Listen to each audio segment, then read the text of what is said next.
And even though, you know, when you verbally, when you verbally say that to people, right? 15 years in solitary confinement. Solitary confinement consists of me being in a cell for 23 hours a day, you know, and because I had too much influence, the feds said they would always keep me in the cell by myself. They wouldn't allow nobody to come around me. So those 23 years that I did, 15 in solitary confinement, the difference for me was, and I see in a lot of y'all is, I got a strong mind, you know, and as they was testing me to see would I break or not, just like you being tested right now, not from Dunbar perspective, but the environment, which is a hostile environment. We live in Washington, D.C. Is a hostile environment.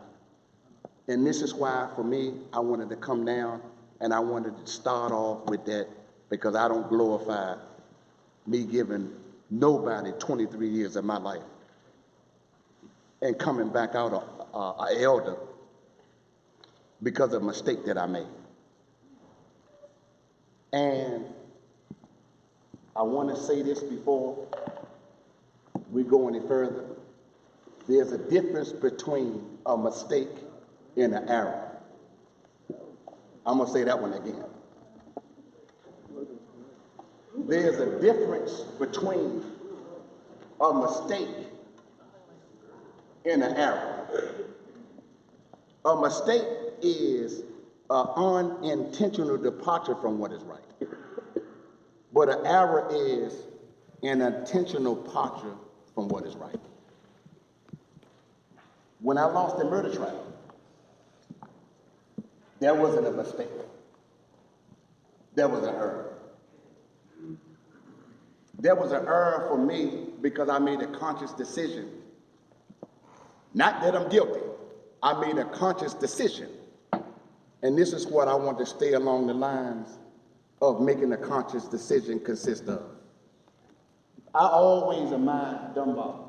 I always admired Dunbar for what Dunbar produced. And if you can tell a tree by the fruit that it bears, Dunbar always, from the time that I was y'all age, produced some giants, whether it was academic or athletic. Y'all always had a hell of a football team. Y'all was always envied the football team. Even when Cadoza marching band was known for marching bands. Cadoza, whether it was Roosevelt, whether it was Spingarn, whether it was Anacostia, for years, just like this year, you know, in my humble opinion, can't do nothing with Dunbar football team. Now, I'm mentioning sports because that's an opportunity that I had coming up because I could play football better than I could play baseball and basketball. But I squandered an opportunity that y'all got, and this is why I kind of lean towards y'all, honestly. Because I was a pretty good football player. As a matter of fact, at 17, I was running a 4.2 and a 40. And playing around in the neighborhood, I ended up going down to the youth center. And I broke every law record. I'm talking about couldn't do nothing with me from a football perspective. And even I was blessed, even though I was down at Houston, I was blessed because the football coach, the offensive coach, name was Dick Smith, that played for the Washington Redskins. And Ed Leggett, the defensive coach, played for Dallas Cowboys. Even though I still couldn't see that gift, I had two former players that played in the NFL, and I'm a 17-year-old young fool that still had the opportunity, and still not only had the opportunity, they tried to get me to go to UDC, leave out of the youth center to go to UDC, and I still didn't make the right decision. And I want y'all to follow me somewhere, bro, because I'm gonna tell you something. The beautiful thing about this story, I want you to see yourself in it, because I am an older version of some of y'all. Some of y'all gifted, ain't no doubt about that. I watch y'all practice. And if you remember, I watch y'all practice, I had a suit on. I was so mesmerized by the talent that I see, that I say, man, I couldn't leave. I couldn't leave. I said, man, damn, Dunbar players like that. I looked at the way that y'all condition yourself. I said, man, these youngsters are changed, man. And that's where really the battle of winning the football games in the fourth quarter gonna come from, how you position yourself. But that's a sign how you prepare yourself for what I'm ready to say, which is life. Which is life, man. So I'm gonna ask the question. Can you carry your own weight? You don't have to answer. Because since we are in Dunbar, I'm quite sure they got 2 or 3 scales that weighs. Can you carry your own weight? Because when you step on the scale, it measures the force of the pull of the gravity between you and this earth. That's traveling at a rate of 1,037 1/3 miles per hour. And the only way that it's traveling is traveling from the light of the sun, which is 14,172 degrees high, with a diameter of 853,000 miles. And that sun that's causing all 9 planets to evolve at 1,037 1/3 miles per hour, causing this earth to spin. Can you carry your own weight? And the reason that I pose that particular question is, it's gonna be a time, if not a time now, that you got to make your own decisions. Because that's what it's gonna boil down to. You making your own decision.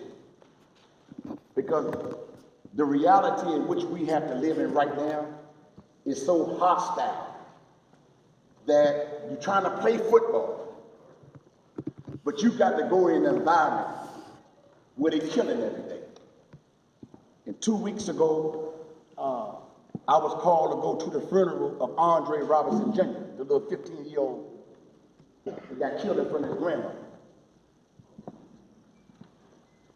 When I went to that funeral, bro, and they gave me that youngin's obituary, and I sat behind the pastors, young, and those other ministers in that church, and I got to see all of those young women, 15, 16, 17-year-olds, his little homies, 15, 16, and 17-year-olds, and the whole church was filled up over in Nellie Hellenberg. And I'm sitting back, and it didn't dawn on me. I said, damn, man, 15 years old, you know? And all he could say was, you know, not in front of my grandmother. That's all he could say, not in front of my grandmother. And his grandmother told me that she tried to step in front of him. You know, he pushed his grandmother and told me, man, not in front of my grandmother. You know, you already know that particular story because that's how I ended it. You know, see, so I'm coming home after those 23 years, bro. And doing 15 years in solitary confinement and saying, truth be told, that it ain't no code no more. You know, anytime it can go down like that, I don't know what he was involved in, that ain't none of my business, I ain't got nothing to do with it.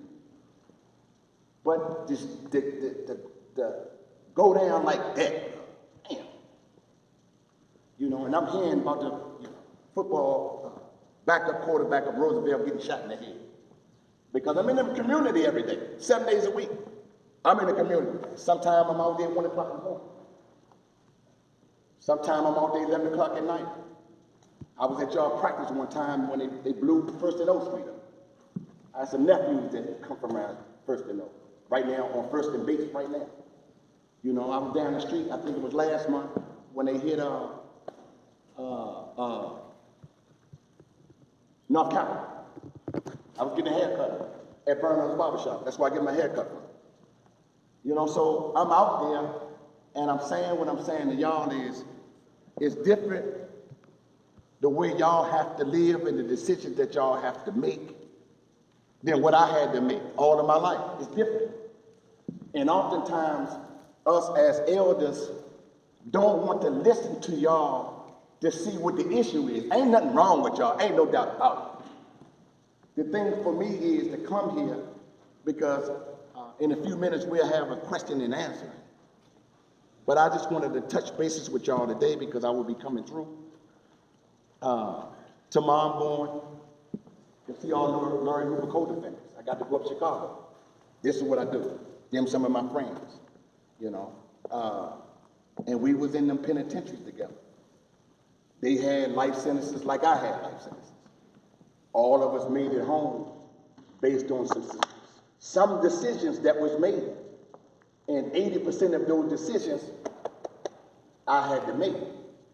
Because you always got to have somebody around you that don't allow their emotion to supersede their intelligence. And this is what I see right now, a lot of our downfall. It's not about going. Because everybody acting like they this and acting like they that. Notice I'm using the word acting, man. But man, damn it, bro. When you get up that DC damn jail, man, and get in that phase, man, and you got to tell your family, you ain't never coming home, man. And then you got to deal with the reality that you're not coming home. That's why you determined that obviously, can you carry your own weight? Because I had to do it, bro. I had to do it. You know, not only I had to do it, I had to do it for the whole Federal Bureau of Prisons. That's why they locked me down for those 15 years out of the 23 years, because in DC, we ain't got no shackles. You see? So I wouldn't let them call me up to lieutenant office and ask me about nothing that was going on in their institution, because they already knew what was going on in their institution. So I wouldn't allow them to use me against the general population, so ship me, and didn't have a problem with it. So I already knew what was waiting on me, which was solitary confinement, but I ain't had no problem with that, because at the end of the day, I'm not going to allow myself to put myself in the position where either I'm stigmatized as being that, or I'm making a decision for somebody that should be making a decision for themselves. You know, and this is why I admire the football team, this one, you know, because I was here the other day. And I heard what it was about, but it wasn't really what it was about with me. What it was about really with me and what I admire, and I'm just gonna tell you straight up, the unity of y'all, the bond that y'all have. Because a lot of times we say word is bond, but really don't know what that means. But to see you put some of y'all, put yourself out there, to make sure, man, that you're the player that has to play with you on the same team, that nobody was gonna get out of. That was a blessing for me to see, because they backdooring each other in them hoops. Y'all know that. That's why I do what I'm doing by myself, man, because I don't want nobody to come in these high schools, because they asking me to come in all high schools, because I'm qualified to do it, based on my experience. Going up Cardozo, I'm going up HD, I'm going up Roosevelt. Everybody found out that I'm coming to Dunbar now. They want to come to Dunbar with me, and I'm saying it ain't happening. I'm not going to let y'all play with young men like that. See, because one thing I love about y'all, man, y'all so highly intelligent. If speech is the English of the mind, so as a person open up their mouth, you able to detect if they truthful or honest or not. Is that right? At this stage, me being home 2 years, even though I got some good men that I'm around, they not in the street like me. They don't have a passion for y'all like I do. That's why I don't get paid. I ain't asking for no money. I got a security company. I got an S550 out there, bro. He watched me come home. That brother, that's why he with me. He watched me when I came home. I didn't even have an ID card, bro. I got 2 bank accounts, man. I ain't sold nothing. Not gonna sell nothing. And that's why I'm talking to y'all about my experience, because even though I did that 23 years in jail, right? I did 15 in solitary confinement. I got myself out. I went to that law library every chance that I could, because I wasn't going to accept me dying in prison. That's why I'm a case study down the court system. How how the hell did he do it? You see? Not only how did I do it, while I was in there, I ended up getting 3 college degrees, man. 3 of them. While I was in there. Right now, I'm an elementary Spanish class from my other 2 college degrees. I'm saying, no, I ain't watching no TV. I'm still, right now, I'm highly disciplined. I eat 1 meal a day. I ain't eating meat. I haven't eaten meat in 30 years. I keep myself in tip-top shape. I'm out in the street because this is what I like to do. And I told Mary Bowser and her administration, I'm not concerned about a job being a credible messenger or valid interrupters because I'm in the neighborhoods all over D.C. and I don't see them out there. I don't want to associate myself with somebody just like y'all. You playing in y'all language. You're fake.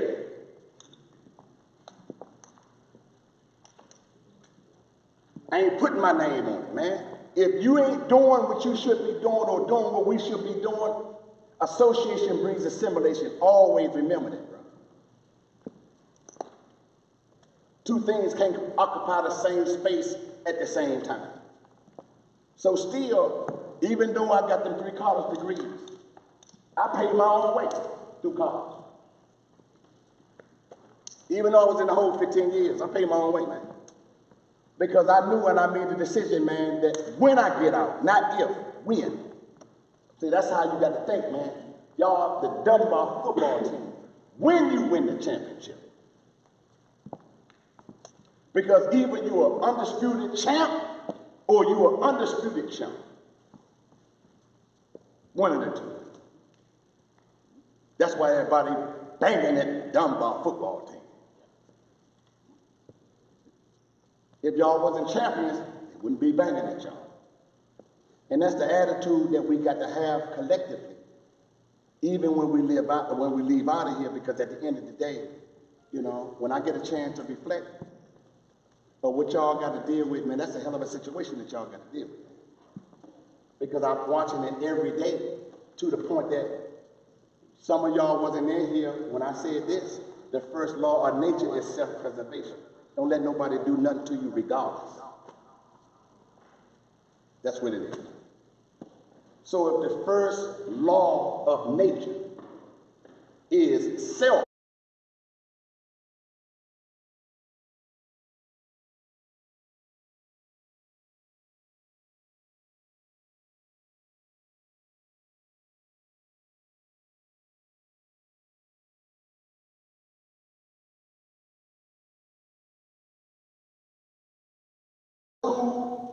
every day and graduate, or I'm going to come to school academically and come to school, but when I leave out of here, I'm going to let the gravitational pull of my hood pull me back in.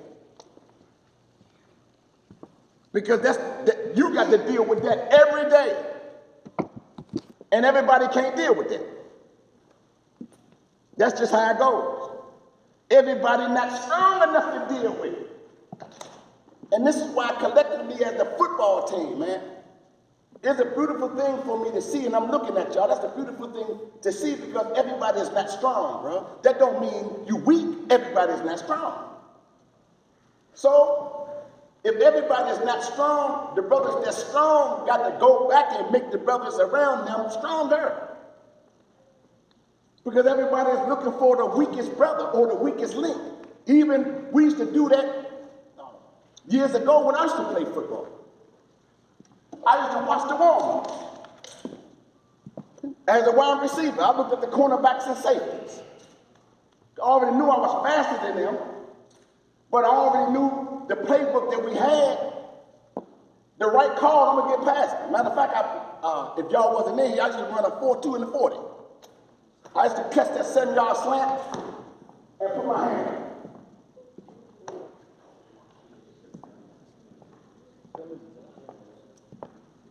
That jury, see, back then we used to study Jerry Rice back then. I used to catch that 7-yard slant at ball game, man. Based on the cornerback that was in front of me, I'm looking at the safety. I'm gonna split the safety.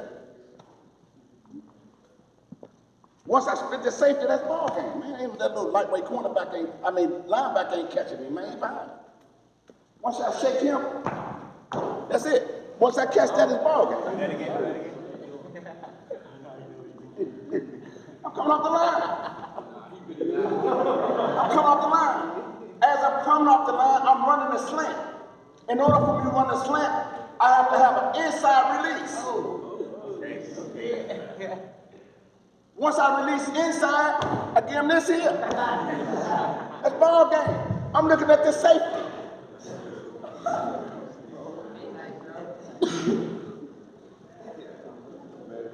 And then, the truth be told, I used to warn my quarterback, man. Sling it, bro.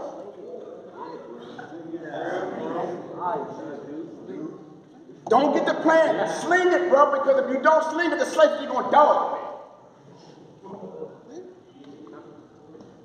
So not only is it science, but the timing, because the quarterbacks that I had, they were so brilliant, even though they was young, they were so brilliant. We was always taught and trained to catch the ball with our hands. Don't catch the ball with your back. Catch it with your hands, bring it in, bro. Catch it with your hands.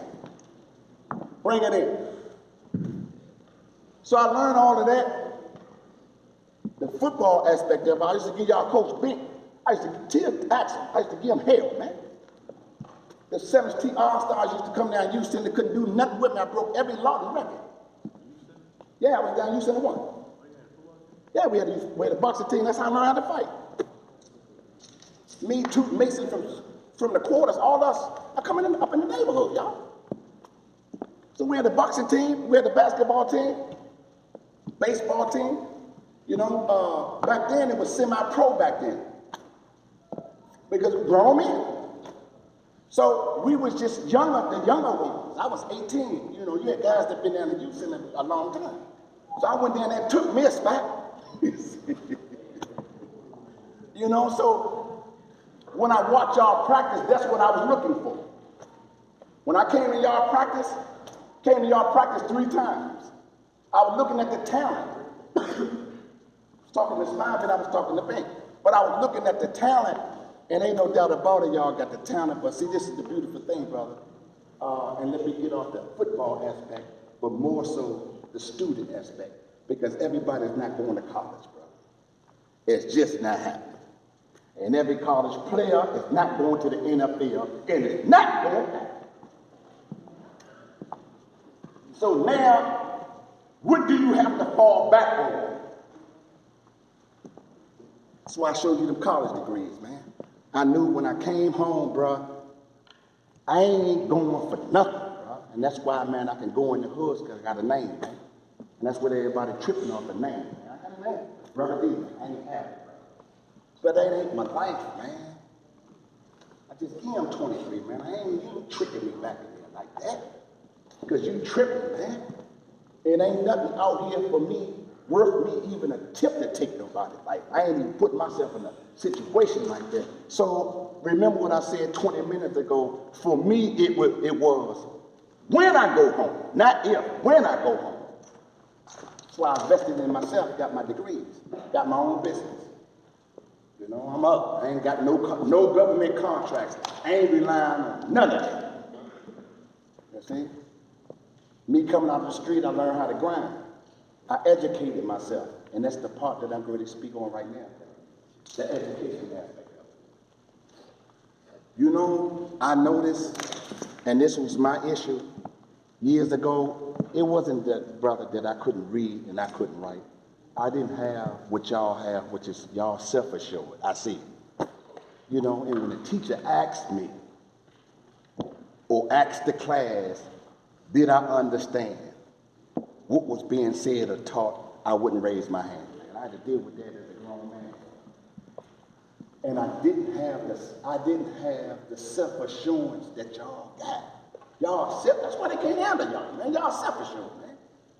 And y'all scare people because y'all self-assured. That's why I failed academically, man. That's why I dropped out of school, because I wasn't self-assured or have the proper self-esteem to just raise my hand for fear what somebody's going to say or laughing on it. Which cost me that kind of life, man. That kind of life. So I said, man, I'm going to the street, man. I'm going to get me some money. You know, but that lifestyle caused me to be locked up more years of my life than I lived in the street. I got to deal with that, man. And this is why I use the terminology of mistake and error. You know? And half of the guys, matter of fact, 75% of the guys that come up with me and think, they dead, bro. You know, and I'm so proud of your coach, bro.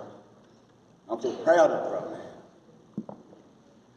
I'm so proud of him, man. And every chance I get, I call him and let him know that I'm proud of him. He tell me the same thing, man. Because he remember when I was around in the neighborhood. We just wasn't going for nothing back then, still. You know, so I had to go to jail to educate myself, man. I did it. But I had to go to jail, man. Jail had to slow me down. They call it time out. I had to go to jail, man. Really, not to find myself, but to slow myself down because I was just moving too fast. You know, so I taught myself.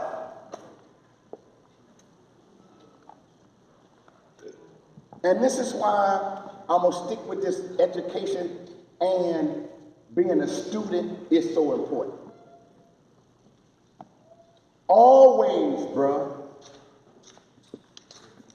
go to the etymology of words. Always go, if you really want to know the meaning of words, always go to that root word, because every English word comes from either Greek or Latin. Education comes from the Latin prefix duco, which means to lead, and the verb id means out of darkness. So when you truly educated, you led out of darkness into the light. I'm going to say that again. I'm going to say it again. When you truly educated,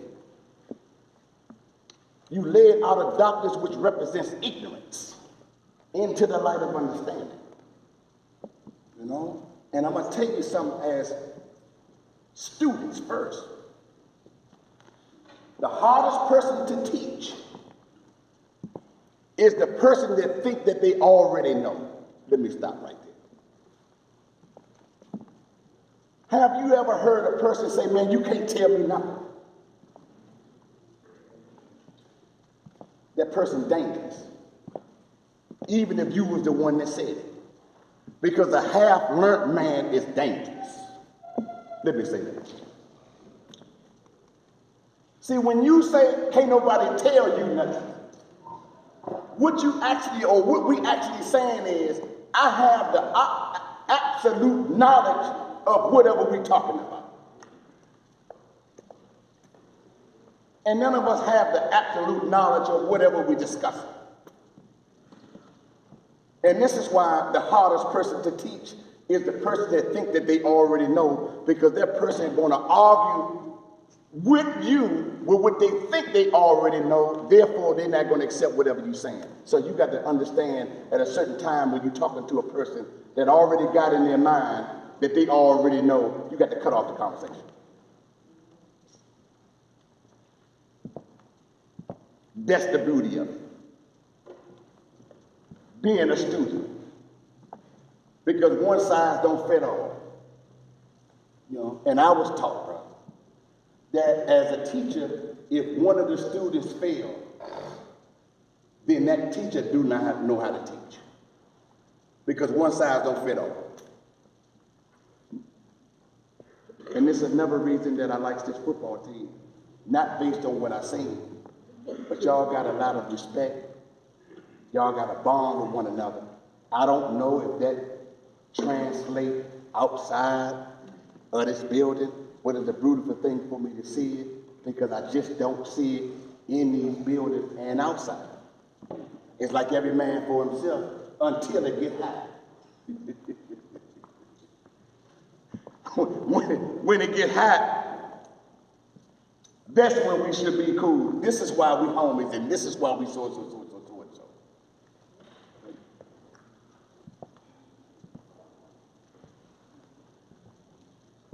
And that's why I asked the question, can you carry your own weight? And the answer is yes. Then I'm going to tell you why. Since we're in Dunbar, since we're in school,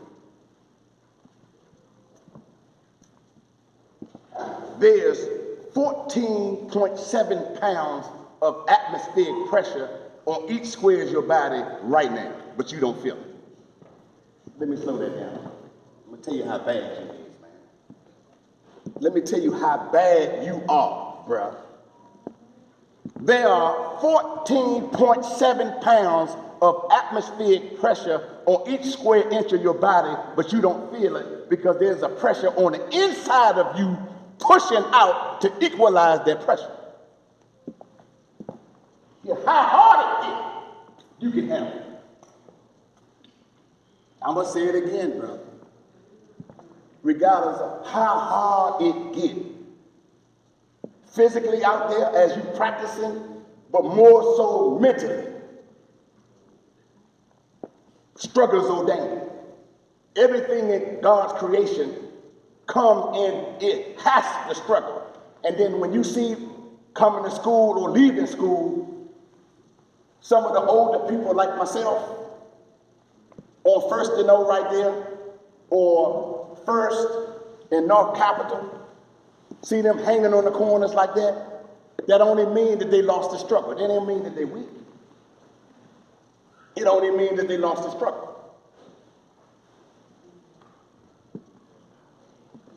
The gist and the crust of what I'm going to say is this. When you lose the ability to equalize the pressure that you got to deal with every day to the pressure that's coming from without, that's when you crack up. And this is why, young brother, you was telling the young man beside you. See, that's what I liked. I knew what I was watching. That was a total violation. And I told you, leave him alone. And I whispered in his ear and told him, I said, you're right, bro. Because anytime you violate it like that, you got to respond. See? The only difference, what I was saying, is this. Don't allow your emotions to supersede your intelligence. You see? Because when you allow your emotions to supersede your intelligence, you ain't thinking right, bro. You're not. You might think that you're thinking right, but you're not rationalizing it. Because there's consequences. You see? And the beautiful thing about you listening, even though you was mad, you was listening because you don't understood or you wasn't understanding at the time the reason he was telling you calm down. Because if you blow all them blue, you go all them gone. That's how I go. So I seen the respect that y'all have for one another, the love that y'all have for one another. Because if you blow, bro, you don't calm down, they ain't calming down. And that's naturally how it's supposed to go. Because there's a bond with y'all, man. So when you put that ice on your eye and you calm down, that calm all of them down. I say, all right, I'm cool. And that's why I walked y'all to the subway station. I'm monitoring, man. And they had to call me. Miss Kit told me today, beautiful, Muhammad. This is what I do. Because at the end of the day, man, can't nobody, not one of us as adults, could tell you not to feel the way that you feel when somebody violated you like that, man. But check this out. That's what's going on in the community every day. You see?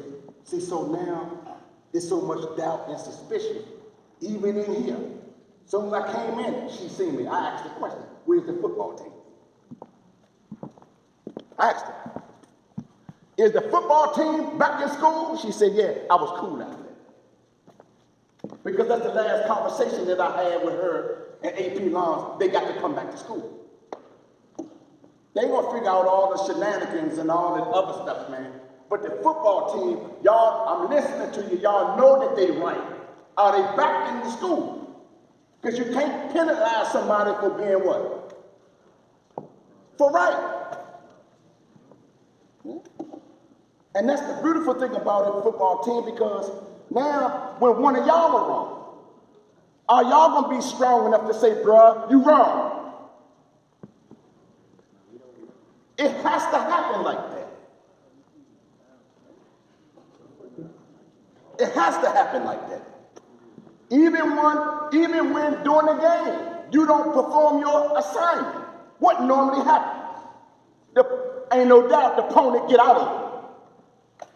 See, so some of y'all are so strong and so gifted like you, bro, that some of y'all are not going to accept my bad. What you mean? We practice, man. How is it you're bad and we already practice? You already know what you're supposed to do. I know what I'm supposed to do. We already know what we're supposed to do, but what we're supposed to do after the practice, after the game, when we go back up in the community, because we got to make that community a decent and safe place to live, because the youngers that's coming up behind y'all, they watching y'all, man. That's why Dunbar, y'all are light, brother. Believe me. Not just Dunbar. Because they're not talking about academics in DC. DC ain't but 64 square miles. They talking about what I hear. They talking about Dunbar football team. And naturally for me, I'm kind of biased because I mess with the football team. And this is why, for me, I have to open it up for question and answering, because it's, as I'm looking at some of y'all, I know some of y'all might have some questions for me. I'm gonna answer, ain't no doubt about that. But the thing for me, like I told Mr. Spivey, I really came here to do more so listening to y'all, because what I don't like, and I said this to CSOs are the ones that run it, you know, get them brothers to me. Don't send them back to jail. And I defeated them in a superior argument. I said, you know they coming out uneducated. You know they wasn't prepared to come out. You know some of them, majority of them can't read or write. You asking them to come, naturally to take yours, but you asking them and really throwing them out into society and telling them to go get their birth certificate and telling them to go and get their social security card and telling them to go get your ID, because you can't make it out of society without your birth certificate, social security card, and your ID. And the man do not know how to get it because he can't read. And you're going to send him to jail. I'm saying no. I just come out of there. And that's what I was helping them do while I was on the inside, even though I was dealing with all of those issues. Whoever couldn't read, I would go to the warden and tell the warden, look, from 4 o'clock count to 8 o'clock, you got 8 rooms in education, man. Give me those 8 rooms, man. I'm going to get the guys around me. We're going to teach the GD classes, man. Because there was too many of us out of D.C. that had to see the parole board. So I got tired of hearing the parole board denying us parole coming out of D.C. because we wasn't programming. But you got 1,800 people on a compound and 25 people can get in GD class. So he really ran out of time. So they gave it to me. All right, Muhammad, look, staff won't be in anyway. So I get the brilliant, the best minds that was on the compound. Man, help me teach these people. I ain't got no money for you, man. Help me teach them, though. Help me help them. Even when it came down to the psychological aspect of it, bro. It's so bad in the federal prison now, they smoking that deuce, brother. They making it in there, man. That's how I know how to deal with what I see. They making it in there, man. And not only they making it in there, I had to deal with them brothers that, man, them having them episodes, man, because they can't handle the reality mentally, man, that they in jail. I'm talking about these ones tough, rough, and all that stuff. Man, they broke down up in there, man. Same ones that blew up the communities all over America, man. They want to do something there, man. I can't cope with the reality, so you want to smoke something that you know a man made in the paint shop. Losing their minds up in there, man. I stopped there. I told the psychologist, okay, look, man, I'm bringing them up there. I'm bringing them up there, man, because I'm not going to keep going in that cell because he have an episode. I'm bringing them up there. Same thing. Majority of the resources that the city got, I got access to. That's why I'm in the hood 7 days a week, man. The people that ain't got no housing, I'm hooked up to the housing people, man. I'm getting them housing. You ain't got no food stamps, come on, man. Come on, I'm taking you over there. That's why they call me to come into high schools, because they got issues, not issues with y'all, man. Y'all the next generation, and let me say this before I go any further. Y'all the best generation that was ever produced amongst black people in the country, man. Y'all the best generation that was ever produced. And I'm gonna tell you why.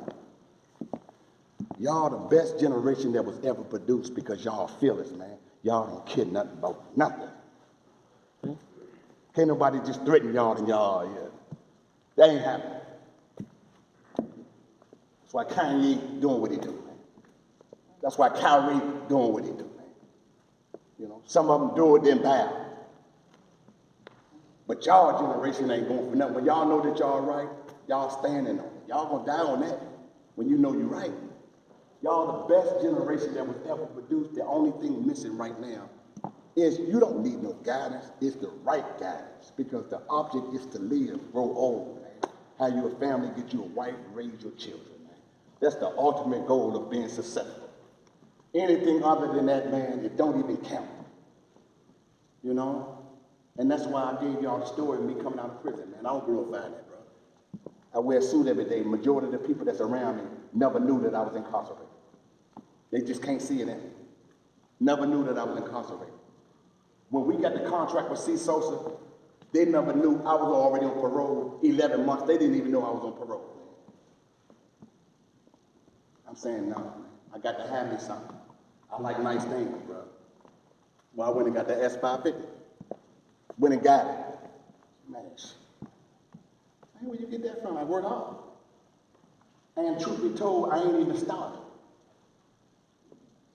But the beautiful thing for me is not about me, it's to making sure everybody around me, just like this football team, making sure that everybody is all right. That's what I love about this football team, man.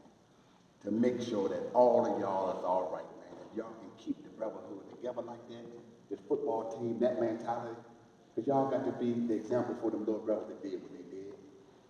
Truth be told, I'm going to tell you straight up, I can't stand what they did, man, because that's a coward, bro. It's a coward. I can't stand cowards, man. Can't stand them. You want to see me with 12. That's fine, man. You know, you get out on me, man, I'm going to see you tomorrow. Just, you know, I'll see you tomorrow. You was the best man today. You see? So this is what I'm saying. From a student perspective,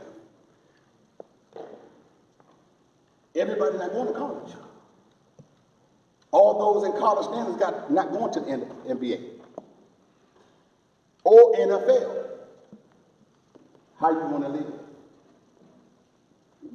So the decisions that you're making now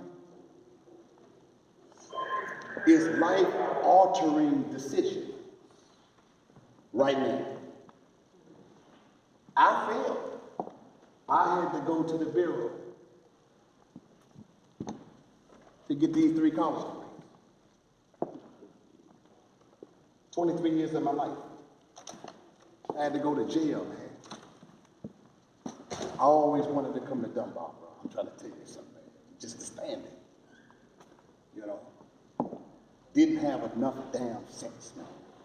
You know, to get myself together personally. Just didn't have enough sense. You know? Y'all, you got it. And I'm going to leave y'all with this, man, before we go into the question and answer. A teacher saved lives 25 times more than the rate of a doctor.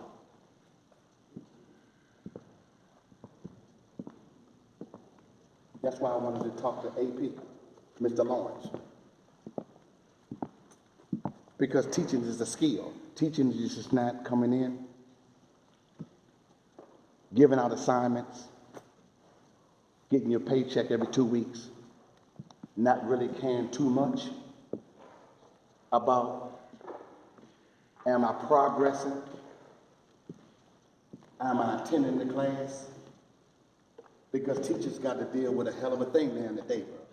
Because the teacher's duty and responsibility is to shape, form, and fashion a mind that's still growing. Do you know, brother, that the mind don't understand the consequences of its action till it reaches 25 years of age? That's another reason how I got out of jail. That's another reason how I got out of jail. I'm going to say it again, brother. Your mind is still being shaped, formed, and fashioned. The human mind doesn't understand the consequences of its action till it reaches 25 years of age, and ain't no one of y'all in here 25 years of age. That's why teachers is so important. And this is why teachers have to learn how to teach. Not from the perspective of learn how to teach. Teachers have to, first of all, learn how to respect the students. Is that right? Am I right? Did I say anything wrong? That's an issue.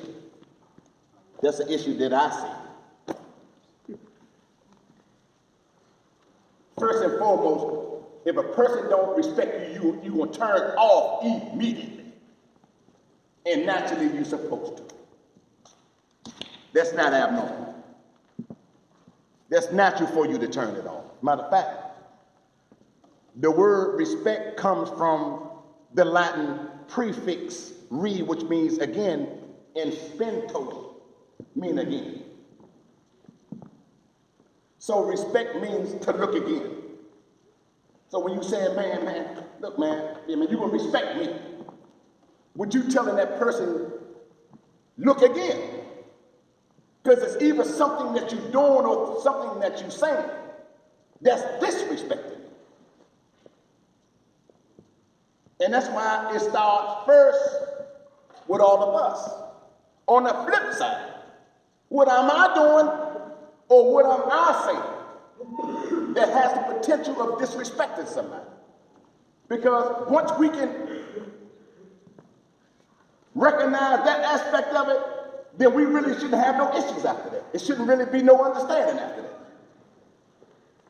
Once I respect you and you respect me, it shouldn't be no tension at all. Am I right? And that was the key to brother acting the way he was acting.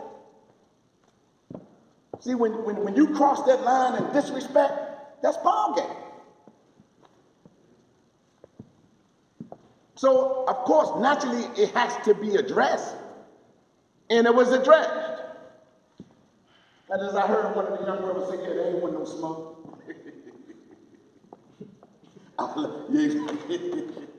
I laughed.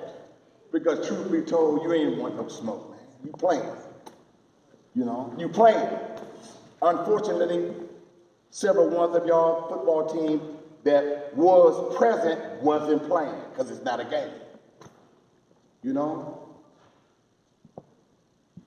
And that's the beautiful thing for me, coming back, really the first time, being invited in, not only just to speak to the football team, because I'm speaking to some young men, man, outside of the football.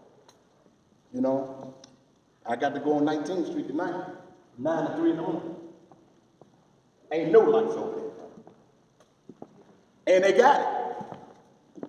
You know? And for me, you know, I respect the fact of the environment in which I'm in. You know? They got it, bro, and then they coming through. The thing for me is to don't put myself in the environment that I'm drawing myself into something that I ain't really got nothing to do with. That's why I'm talking about decisions, y'all. Even when you leave school, because I'm not gonna make somebody's issues mine or somebody's problems mine if they're not worthy. So at this time, you know, I'm gonna open it up because I'm quite sure that y'all got a lot of questions. I said enough. By showing of hands, who got a question? Okay, what's your name, brother? Sakai? Yes, sir, Sakai. I was a youth for you, right? Was it hard? Yeah, it was, brother. I'm gonna tell you why it was hard, brother. Let me let you finish. Like, was you nervous when you first got there? How you feel? When you first got there? Of course, I'm gonna tell you why, Sakai. And this is why I can be transparent with y'all. Bruh, I was 17 years old. Everybody around me was going to jail, and my thinking was anybody that was going to jail was losers, suckers. That's why I didn't go to Oak Hill and see the law. See, I didn't get locked up, man. I ain't got no time to be no locked up all them girls out here, man. No time to be in nobody's jail, man. So I ain't started going to jail till I was 17. When I go down there, it was a reality from a negative perspective that helped me take the feds. I'm gonna say it like that, I took it. Ain't nobody in the feds had more juice than me. Now, what it is. Ain't near one of them. Anyone ask them about Brother D. Okay, what neighborhood you come from? Ask them about Brother D. Not one of them had more juice than me, man. But to answer your question to me making that statement, brother, man, I was carrying a pistol back then. I was probably one of the young Lord brothers in the neighborhood. I had deuce, and I'm a bust. I'm a bust you, they leave younger, all those things and all them, leave younger than them along. Younger, the rest of them, they men, but younger got that pistol, younger gonna bust you. That was it. So when I get down there, I never was locked up before. Naturally, I'm nervous. Goddamn right, I'm nervous, man. They killing that place, man. I'm 17 years old. They killing down there, man. I'm talking about they going toe to toe, blow for blow, round for round, and pound for pound. You get your man, I get my man. Y'all go in the cell. Somebody gonna die. I ain't never been into that. I can fight though, but I ain't never been in that, man. I ain't never been in that. Naturally, I'm nervous, bro. I ain't no punk though, just like y'all. I ain't no sucker. I'm going in there. Ain't no doubt I'm going in there. But first and foremost, I was a football star like y'all. Everybody loved me. And still, right now in the day, we still out of DC, still have a tribal mindset. Northwest, Northeast, Southeast, Southwest. So by me being from Northwest, naturally all the Northwest homies together there. Naturally, that's just natural. Central Quarters, all of us, bro. Seminole, 5th Street, 9th Street, all of us together back then. So it wasn't like it was now. That's why I said that an hour ago. So naturally, the homies ain't gonna let me, nothing happen to me, but I ain't gonna let nothing happen to me. But I'm not saying stabbing nobody, man. I got a pistol, I'm gonna shoot you, but I ain't on. So it's a different man when you got that man, I'm talking toe to toe, bro. He coming, I'm coming. I ain't never done it. So naturally, I'm nervous because I never done it. I ain't no sucker. I ain't never done it. So naturally, I'm in an environment like that. That's the order of the day. That's the modus operandi. Everybody slinging knives. So naturally, of course, I was nervous. This is the thing. Everybody liked it because I was the football star. There, or at least one of them. So that kind of balanced it out, but that didn't still stop me from getting in there. Because here people going home. And as people going home, you got people catching charges and coming down there. But I'm still playing football. I'm just trying to play football and get home. I ain't trying to stay down here, man. So naturally, you gonna butt heads with people. Just naturally, people. Just like now. When I heard what happened to him, that touched me. See, that's why, I had issues with Wayne Curry. See, we was down in Houston. 87. Wayne had a 20-year youth act. Wayne did a year. Wayne was getting money. Wayne had a 190 Benz like that. Wayne did 1 year of a 20-year youth act, went home. But that's why I had issues with a lot of what was going on down there, because you was doing things because you could. You know, because you could. You was just doing it because you could. And that ain't right. Even though we close. Right now, man, I get messages from Little C. I go down Ham Street down Southwest. I'm dealing with that K Street, M Street stuff down there Southwest. I got to deal with that. So I get messages from bro, because I ain't gonna leave him in there. Because we got a bond. I'm home. He in. If I was in and he was home, I'm cool. That's the bond of the youth center back in the days like that. It's bonds that we got. Just like the football team, there's bonds. Code. It ain't a lot, but that was the code. So naturally, of course I was nervous. You know, now not only I was nervous, but I was really forced to pick the 9-foot man, which jeopardized me going home. That's how I got the hit. But it taught me something back then, even though I still consider it savagery. Anytime you can prey on another human being like that, like an animal. See, and remember, brother, an animal operates off instincts. The only thing that an animal understands is pain. And this is why the killing is like it is out in society, man. The only thing, man, that the brothers, because they functioning on an animalistic stage of development. I learned that down in the youth center. I was trying to figure out, man, you slaughtered the man. Man told you go ahead, you died. You still gonna go. So naturally, Sakai, of course, bro, I was. You know, and I was in the faith. I still am. Being nervous is a human natural response. See, being nervous and scared is just two different things. There's a reason that you're nervous because you have nerves. So, yeah, I was nervous. I was nervous the whole 23 years I was in there. I was nervous. I was nervous, Sakaya, because I was one of the ones that is going down till brother come out. You know, till brother come out. See, now what I didn't speak up to y'all about was I was central inmate monitor, meaning they was monitoring me from the Justice Department. That's how strong I was. Where I was at and what I was doing every 2 hours, they had to document that in the feds, even though I was in Victorville, California, 3,000 miles from D.C. Even though I was in the Midwest, even though I was down Colbert, Florida, even though I was down Canyon, even though I was down Allen, man, I come up in them penitentiaries where you can't go nowhere.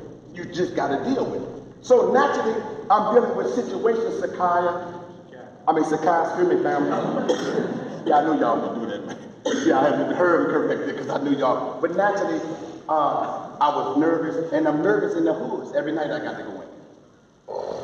See, and the reason that I'm nervous in them hoods, when I go in there, I ain't got no gun on me. I don't care on me. I rely on my intelligence. So naturally, when I go in there at night in them hoods, I'm nervous. I'm nervous. I'm making what you call a reconnaissance. I'm riding around the block 2-3 times. Seeing what I'm dealing with, man, before I jump on that Benz. Or I got Infinity. I pop the Benz and come out of that Infinity. See, and then wherever I'm going, that you better make sure I come out of it. So I know how y'all live, and this is why I respect y'all to the utmost, because truth be told, y'all teaching me today's reality. Remember, I left in the 20th century. This is the 21st century. I left in 1998, bro. I'm just coming back. So regardless of how long a man been incarcerated, time passes him by, meaning the reality of life passes him by. That's why it closes my mouth, and that's why I was saying earlier, I need to learn, y'all. And this is what a lot of teachers need to do. Stop coming with precepts and concepts of what they think y'all should know, and just listen. Because a lot of us just don't know how to listen, man. Because if you listen with a discerning ear, you're going to hear what you need to hear instead of prejudging. So I was told y'all too hype. Man, ain't nothing hype about y'all.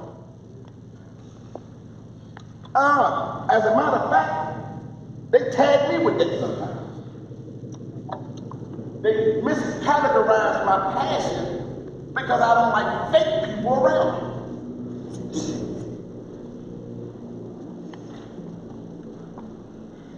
I just don't like people around me that suspect that I have to, as I'm listening to them, I have to decide, damn, is he lying? Is he telling the truth?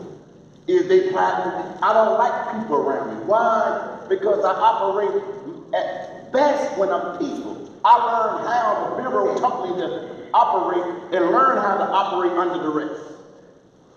I learned how to do it every day. I learned how to operate under duress. That's how I was able to continue to go to school and get my college degree.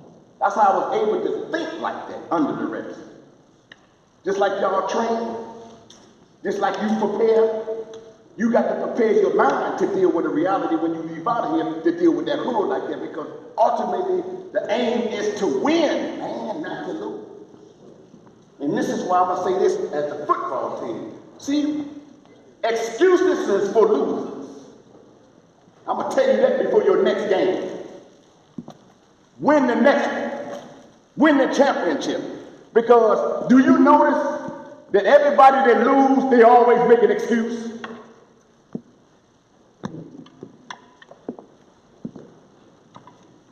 Everybody that lose, whether they compete or not, they always made an excuse or make an excuse why they lost. And everybody that wins, they don't give you an excuse why they won. Everybody that wins, regardless, they celebrate their victory. Is that right, team? And that's my motto. I have to win. In order for me to win, I have to prepare myself. Because I know I have what you call ops. But I'm not giving my ops all my energy. I'm prepared to squash ops. Because that's all there is an opposition. And truth be told, bro,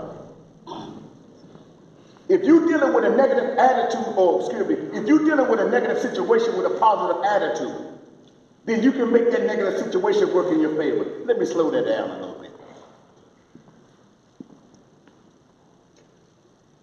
If you're dealing with a negative situation, circumstance, or condition with a positive attitude, then you can make that negative situation, circumstance, or condition work in your favor. Key word, attitude. Attitude. Because anger is danger. I'm going to say that again. Anger, danger. And if you take the D off the word danger, then you got what? I'm going to say it again. Come on now. You got what? Ain't no doubt about it. Anger, dangerous. And this is why an hour ago, I'm going to say it again, we cannot allow our emotions to supersede our intelligence. And this is why the hood has blown up. You get mad, you disagreement, you're going to kill somebody because you just got disagreement. And truth be told, let me explain something to you about disagreement. Bro, I disagree with myself every day. That's why I change my own mind.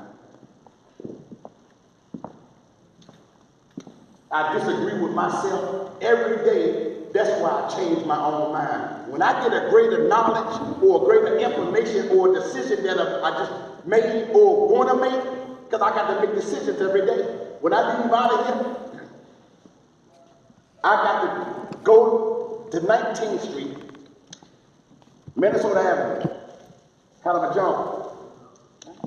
Leave there, I'm getting on the plane. I got to be at BWI at 6 in the morning. 9:30, I'll be in Chicago, bro. Whole different environment. Sakai, whole different environment. Of course I'm gonna be nervous, bro. I'm gonna tell you why I'm gonna be nervous, right? I'm not on Instagram. I'm on Facebook. I'm not on Instagram. I'm gonna tell you why I'm gonna be nervous. Because when I get at O'Hare Airport, I'm coming down on the south side of Chicago. You know, Larry Hoover co-defendants, yeah, they're gonna meet me there, but they ain't got no juice like that, man. What was going on in the city like that, little dirt and little girls, man, like that. Because I had to deal with those issues, the guy, where they were checking them little homies in. That was part of what they was part of. And then little homies were telling them, look, they've been in 20 and 25 years like I was. So their little homies were telling them, man, look, I'm GD. But you can't tell me what to do. Structure. So naturally that was an issue. Then naturally it's going to be an issue for me knowing that reality and really know what I'm dealing with. Of course I'm going to be nervous. I'm going to be all right. But naturally I'm going to be nervous because at the end of the day, I'm not from Chicago. I'm going to be cool when I get there, but I'm not from Chicago. And this is the mistake that a lot of them guys is making, man. The little rapper brothers. I don't like it. This is the mistake that they making, man. Them little brothers millionaires and you going to act like you're from the hood. You millionaires, man. You want to go gamble, bro? Go to the casino or call your men and y'all bust your buddy. You going to other cities, man. And them little brothers hungry in the hood. You millionaire, man. And you think, man, they gonna let you, man, you got $1 million jury on, man. You got $100,000 in your pocket. You think they're gonna let you come to their city, brother, and leave them out of there, and they try to come up? So that's gonna keep on going on until they get some sense.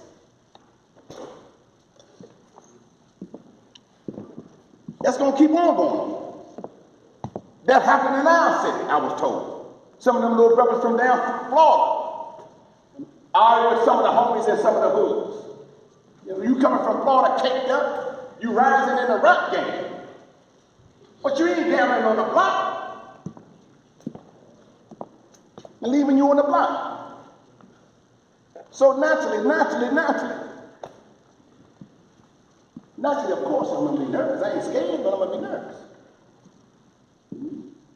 Because none of us is exempt. Sometimes, honestly, our ignorance and stupidity, man, get us killed. Because some of us are so arrogant, boastful, conceited, that we become damn fools, that you think that can't nothing happen to you. I watched that for 40 years from them brothers that left out of the youth center with me. You getting into with the brother, then you going to the Metro Club. Or you get into the brothers, you come out of the black hole. So that was a brilliant question. Sakai, thank you for that one. Any more questions? Know somebody got it? Raise your hand.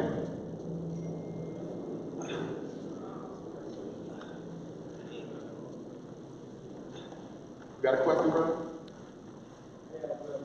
Okay, come on up, because I can't hear you. Come up, I can't hear you. I don't want to yell. I got to be respectful. Because I've been talking about respect 4 or 5 different times. And I got to respect you to yell at you. How is solitary confinement? Like, what you doing? Actually, honestly, nah, that's a good question. To be honest, bro, it's rough. I got a follow-on. Say that again, bro. I got a follow-on with that question. Okay. Solitary confinement is rough, bro. And I'm going to tell you why it's rough. Can I get y'all attention for a minute, bro? Just for a second, that I can answer the brother's question. Because I believe everybody wants to hear this, bro. Solitary confinement is not to be played with if you ain't got your mind right. If you ain't got your mind right, ain't no radio. They take the radio. Very little books, unless they college books.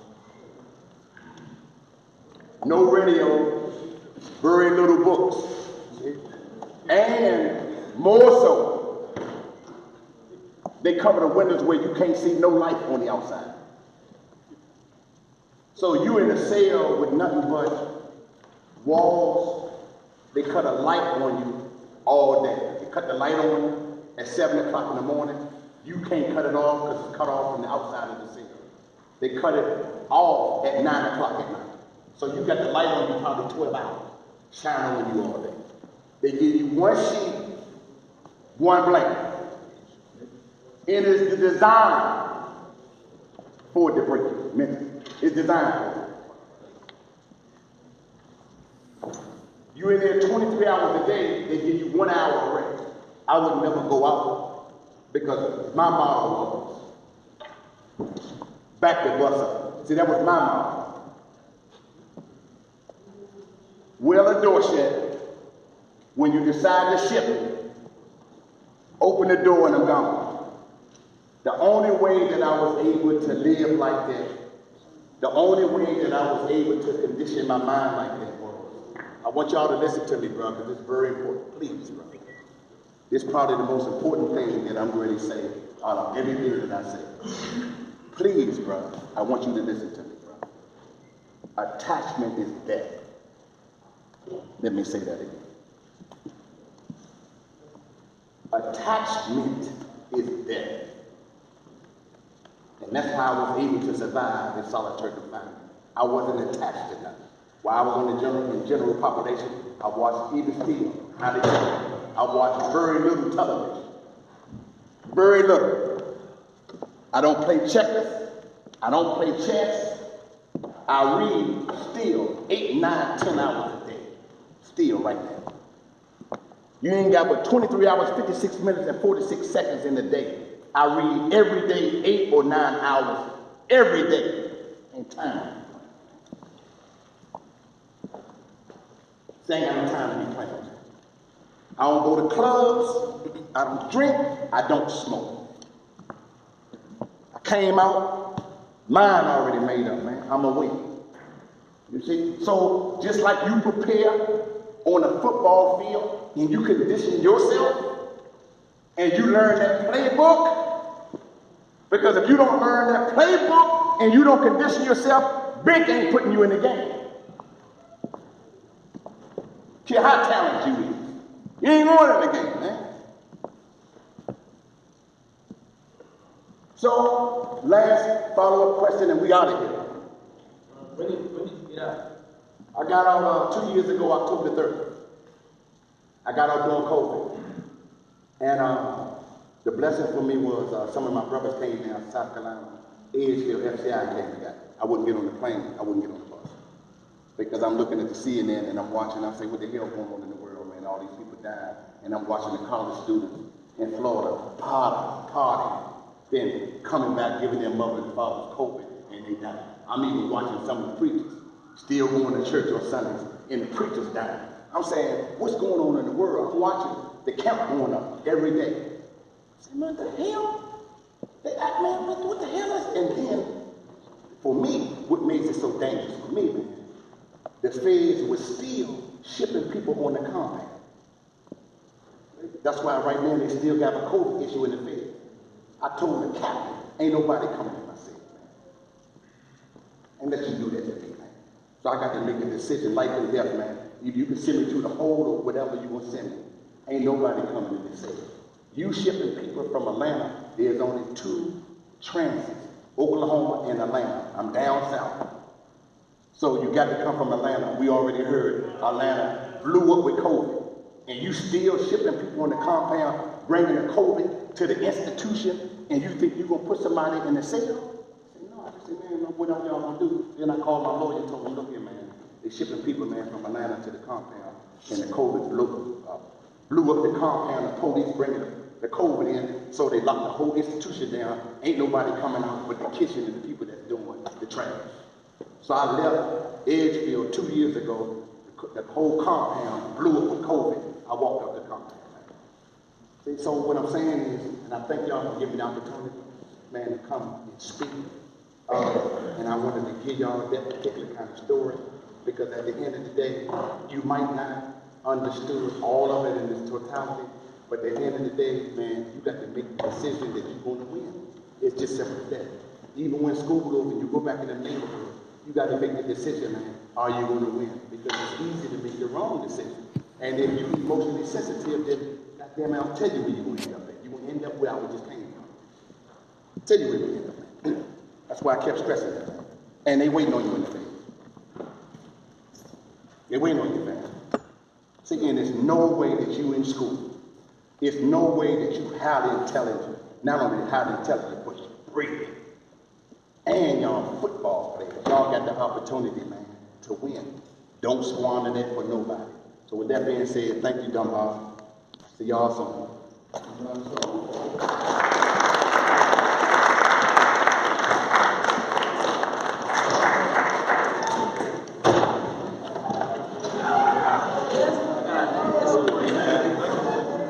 What time you got, man?